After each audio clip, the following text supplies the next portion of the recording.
নমস্কার বন্ধুরা, শুভ দুপুর। আজ নিরামিষ করছি। দেখো, শনিবার। ফুলকপি আলু দিয়ে পনির দিয়ে করব। দেখতে থাকো তোমরা কেমন করে রসাটা করি। আগে আমি প্রথমে ফুলকপিগুলো ভেজে নিব। ফুলকপি আলুগুলো যে কড়াইয়ে তেল দিয়ে দিয়েছি, এখন ভেজে নিচ্ছি।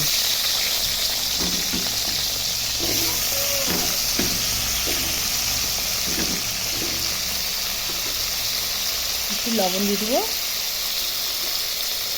একটু হলুদ দিয়ে দেবো।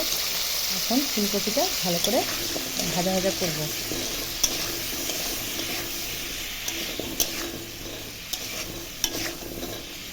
ফুলকপি আলুটা ভালো করে ভাজা হোক, ততক্ষণ আমি একটু মশলা করে নিচ্ছি। আদা জিরা লঙ্কা বেটে নিচ্ছি। দেখো, আলু ফুলকপিগুলো ভাজা হয়ে গেছে, এখন উঠিয়ে নিব। পনিরগুলোও ভেজে নিব।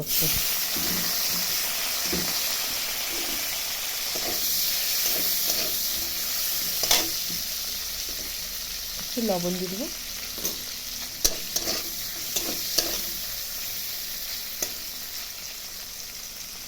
এদিকে আমি জিরা আদা কাঁচা লঙ্কা বেটে নিয়েছি। এর মধ্যে হলুদ দিয়ে দিচ্ছি, লবণ দিয়ে দিচ্ছি। মশলাটা আমি এখানেই গুলিয়ে নিব।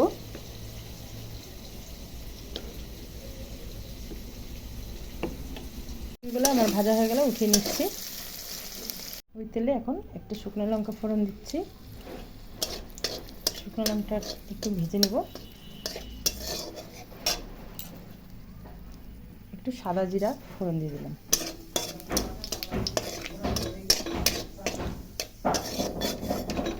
জিরাটা একটু ভাজা ভাজা হয়ে আসলেই এখন আমি বাটা মশলাটা দিয়ে দেব।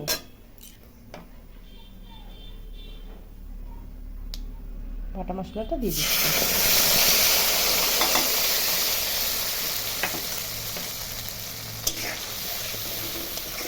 মশলাটা ভালো করে কষাবো কিছুক্ষণ। এর মধ্যে আগের থেকে আমি লবণ হলুদ কিন্তু দিয়ে দিয়েছি। একটু কাশ্মীরি লঙ্কার গুঁড়া দিব কালার আসার জন্য। আর একটু মশলা কষার সময় একটু চিনি দিয়ে দিব, তাহলে স্বাদটা ব্যালেন্স হবে।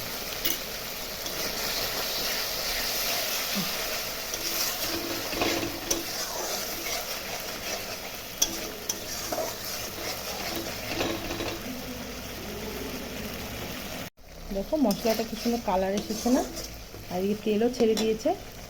এই সময় এই যে ভাজা ফুলকপি আলু সব কিছু দিয়ে দেবো। পনির এটা দিয়ে আর একটু 1 মিনিটের মতো একটু ভাজা ভাজা একটু করে নেব। তারপরে আমি ঝোল দিয়ে দেবো। ঝোল বলতে এটা তো মাখা মাখা করবো, বেশি ঝোল দেবো না, এটা রসা হবে।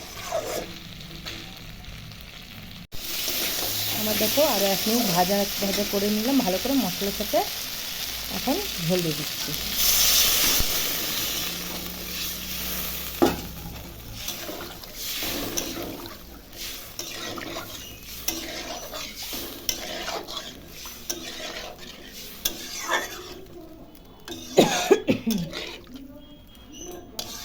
এখন ঝোলটা ফুটবে আর একটু শুকাবে, তারপরে আমার ঝোলটা তৈরি হয়ে যাবে। আমার ফুলকপি রসাটা তৈরি হয়ে গেল, নামিয়ে নিচ্ছি। ভালো লাগলে তোমরা এইভাবে করে খাবে। টাটা বন্ধুরা।